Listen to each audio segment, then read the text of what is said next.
Hi, I'm Donna Wolfe from Naztazia.com. Today I'm going to show you how to make fringe for your blanket, shawl, scarf, and more.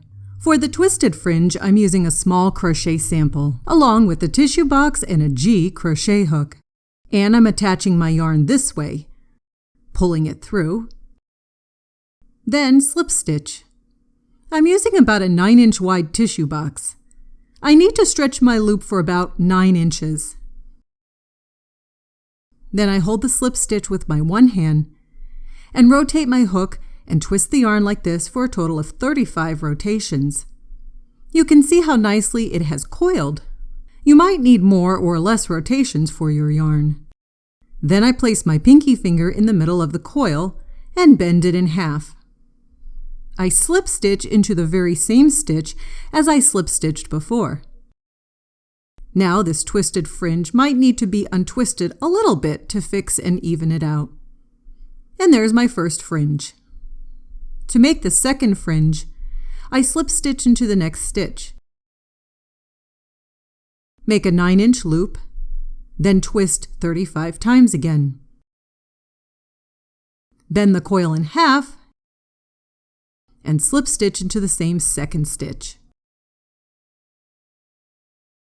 And adjust as needed. Same thing for all subsequent fringe pieces. And you can see what it looks like once completed. One side is flat, while the other side has a nice chain ridge along it. Next, for the knotted fringe, I use a notepad or something sturdy and wrap my yarn around as many times as I can. The size of your final fringe will be slightly less than the height of this notepad. Then cut along just the bottom edge. This will make nice and a relatively consistent sized fringe. Make enough fringe for your project. I'm using 2 strands of yarn at the same time. Fold the yarn in half, then insert your crochet hook into the first stitch that you want the fringe to appear on. Place the folded middle part on your hook and pull through. Then pull the ends through the loop.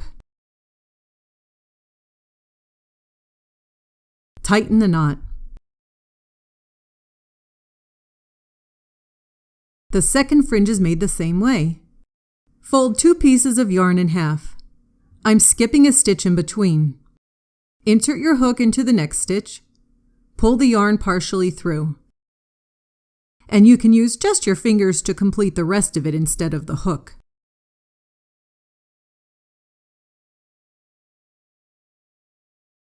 You'll continue across. To even out the bottom, I sometimes use scissors and a ruler or envelope to guide me. However, if you have a rotary cutter, these work great with a straight edge to cut the yarn about as evenly as possible. You can see when I pull the yarn away how nice and even the bottom edge turns out. For the double knotted fringe, I use about twice the length of yarn strands as the regular knotted fringe. And I start the same way as the knotted fringe. We're going to separate the first 2 knotted fringes. We'll take 2 strands from the right, leave 4 strands in the middle, and have 2 strands on the left. Take the 2 strands on the left and tie them into a very loose knot. We'll tighten the knots together after they are all completed. Then we take the next 4 strands, which are 2 from the first knot and 2 from the second knot, and then we tie these together.